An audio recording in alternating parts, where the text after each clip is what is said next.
Assalamualaikum warahmatullahi wabarakatuh. Alhamdulillahirrabbilalamin. Wassalatu wassalamu ala asrafil anbiya wal mursalin wa ala alihi washabihi ajma'in. Yang saya hormati kepada Bapak Nurul Haq LC MPDI selaku dosen mata kuliah Fikih Ibadah kelas B.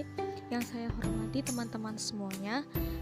Pertama-tama marilah kita panjatkan puja dan puji syukur kehadirat Allah Subhanahu wa taala yang telah melimpahkan rahmat, taufik dan hidayahnya sehingga kita dapat membuat tugas ulangan tengah semester fikih ibadah ini dalam keadaan sehat walafiat. Tak lupa sholawat serta salam kita curahkan kepada junjungan kita Nabi Agung Muhammad Sallallahu Alaihi Wasallam yang kita nantikan syafaatnya di yaumul kiamah nanti. Amin amin amin ya rabbal alamin.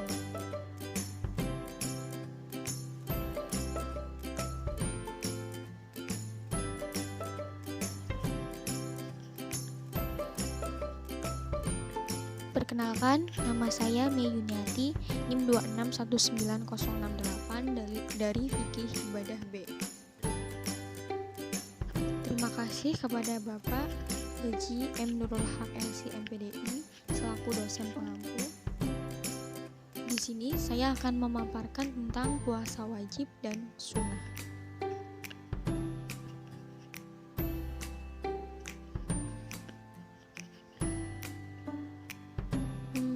Apa sih puasa itu? Teman-teman ada yang tahu nggak puasa itu apa?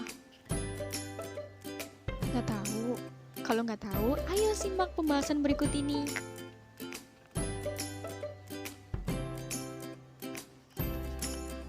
Puasa secara bahasa itu artinya menahan diri. Menurut syara, ialah menahan diri dari segala sesuatu yang membatalkannya dari mulai terbit fajar hingga terbenam matahari karena perintah Allah semata-mata serta disertai niat dan syarat-syarat tertentu. Sedangkan arti saum secara istilah adalah menahan diri pada siang hari dari hal-hal yang membatalkan puasa, disertai niat oleh pelakunya sejak terbitnya fajar sampai terbenamnya matahari. Orang yang berpuasa itu memiliki dua kegembiraan. Yang pertama, apabila berbuka, ia bergembira dengan berbukanya, dan yang kedua, apabila bertemu Tuhannya, ia bergembira dengan puasanya.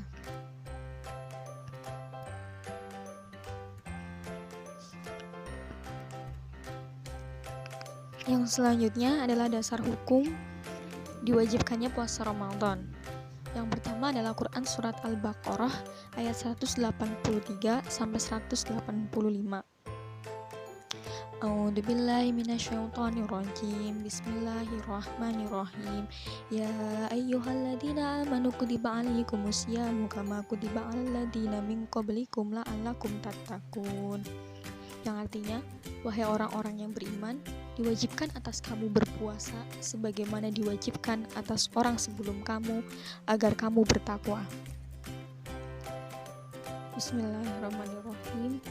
Ayyaman ma'dudat. Faman kana minkum maridun aw 'ala safarin fa iddatun min ayyamin ukhra. Wa 'alal ladzi yutiqunahu fidyatun ta'amu miskin. Faman tadawwa'a khairan fahuwa khairul lah. Wa antasumu khairul lakum in kuntum ta'lamun.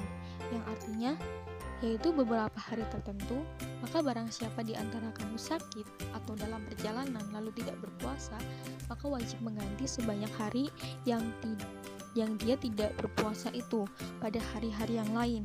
Dan bagi orang yang berat menjalankannya, wajib membayar fidyah, yaitu memberi makan seorang miskin. Tetapi barang siapa dengan kerelaan hati mengerjakan kebajikan, maka itu lebih baik baginya, dan puasamu itu lebih baik bagimu jika kamu mengetahui. Quran Surat Al-Baqarah ayat 184.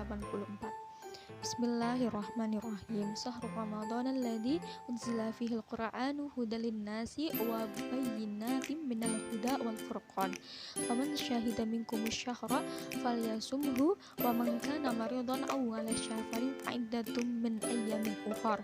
Yuridullahu bikumul yusra wa la yuridu bikumul usra. Walitukmilul iddata walitukabbiru wallahu ala ma hadakum wa la'allakum tashkurun. Yang artinya Bulan Ramadan adalah bulan yang di dalamnya diturunnya Al-Quran sebagai petunjuk bagi manusia dan penjelasan-penjelasan mengenai petunjuk itu dan pembeda antara yang benar dan yang batil. Karena itu, barang siapa di antara kamu yang ada di bulan itu, maka berpuasalah. Dan barang siapa sakit atau dalam perjalanan dan dia tidak berpuasa, maka wajib menggantinya sebanyak hari yang ditinggalkannya itu pada hari-hari yang lain. Allah menghendaki kemudahan bagimu dan tidak menghendaki kesukaran bagimu. Hendaklah kamu mencukupkan bilangannya dan mengagungkan Allah atas petunjuknya yang diberikan kepadamu agar kamu bersyukur. Quran Surat Al-Baqarah ayat 185. Di sini ada hadis riwayat Bukhari. Bani Umar radhiyallahu anhuma qala Rasulullah sallallahu alaihi wasallam buniyal islamu alal khamsi syahadati la ilaha illallah wa anna muhammadar rasulullah wa iqamis shalah wa iyataiz zakah wal haji wa shaumi ramadan. Dari Ibnu Umar radhiyallahu anhu, dia berkata Rasulullah sallallahu alaihi wasallam, Islam itu dibangun di atas 5 dasar. Persaksian bahwa tidak ada Tuhan selain Allah dan bahwa Muhammad adalah utusan Allah, mendirikan sholat, menunaikan zakat, haji, dan puasa Ramadan.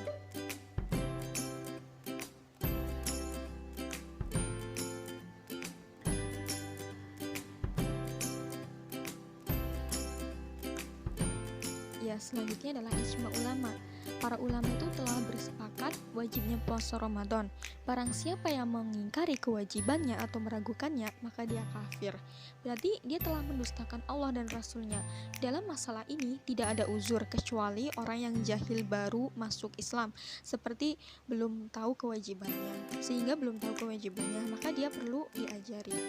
Adapun orang yang tidak berpuasa tetapi mengakui kewajibannya, maka dia berdosa besar, namun tidak kafir.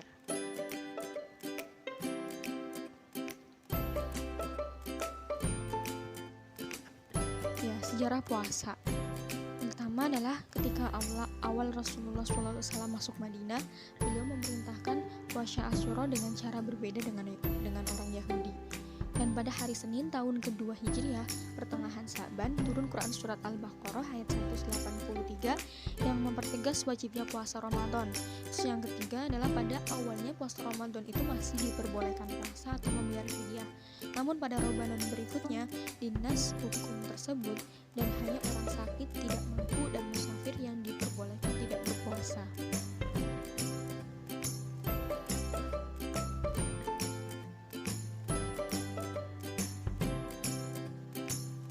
Puasa sunnah. Puasa sunnah yaitu puasa yang diamalkan secara sukarela dengan tujuan beribadah kepada Allah.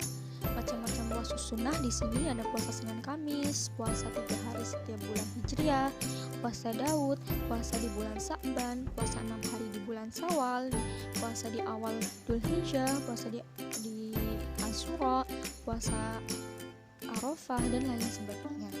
Puasa wajib merupakan puasa yang wajib dilaksanakan. Jika tidak dilaksanakan maka dia berdosa. Macam-macam puasa wajib yaitu puasa Ramadan, puasa qada, sama puasa kifarat.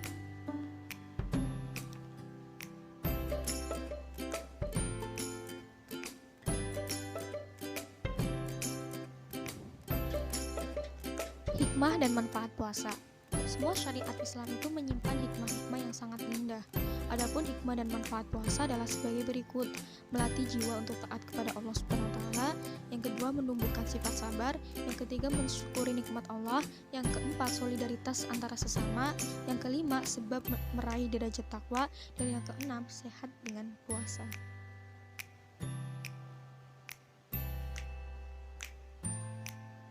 Selanjutnya adalah syarat sah puasa. Yang pertama adalah Islam, yang kedua berakal, yang ketiga bersih dari haid atau nifas, dan yang keempat mengetahui waktu diperbolehkannya untuk berpuasa.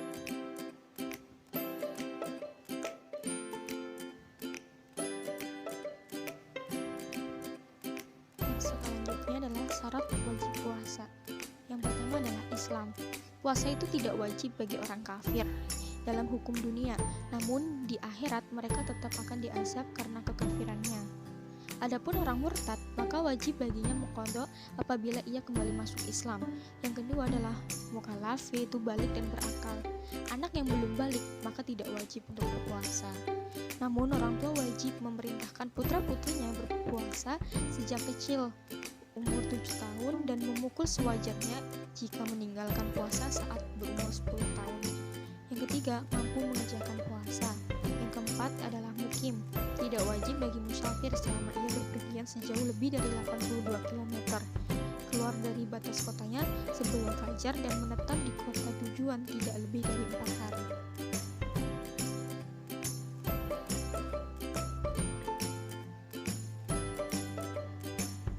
Yang selanjutnya adalah rukun-rukun puasa. Yang pertama adalah niat, yang kedua adalah menghindari perkara yang membatalkan puasa, kecuali jika lupa atau dipaksa, atau karena kebodohan yang ditolerir oleh syariat. Hal-hal yang membatalkan puasa. Yang pertama adalah masuknya sesuatu ke dalam rongga terbuka yang tembus ke dalam tubuh. Yang kedua murtad. Yang ketiga haid, nifas, dan melahirkan sekalipun itu sebentar. Yang empat gila walaupun sebentar. Yang kelima pingsan dan mabok tidak disengaja sehari penuh. Yang keenam bersetubuh dengan sengaja dan mengetahui keharamannya. Yang ketujuh mengeluarkan mani. Dan yang kedelapan adalah muntah dengan sengaja.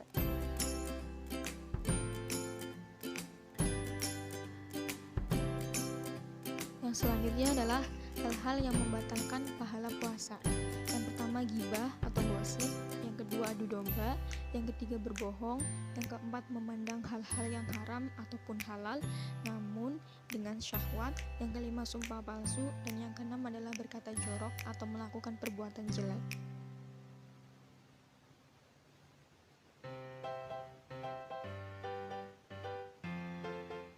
Yang selanjutnya adalah hubungan badan di siang hari Ramadan. Melakukan hubungan badan pada siang hari di bulan Ramadan adalah pelanggaran yang sangat besar hukumannya.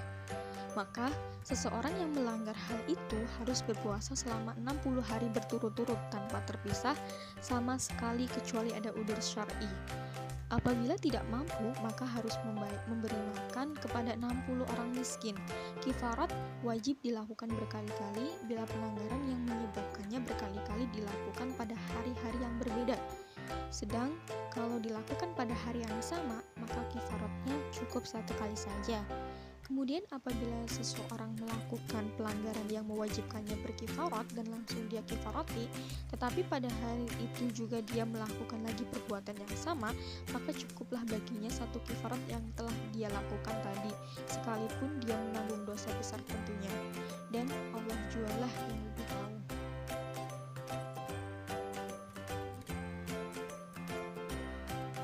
Terima kasih. Assalamualaikum warahmatullahi wabarakatuh.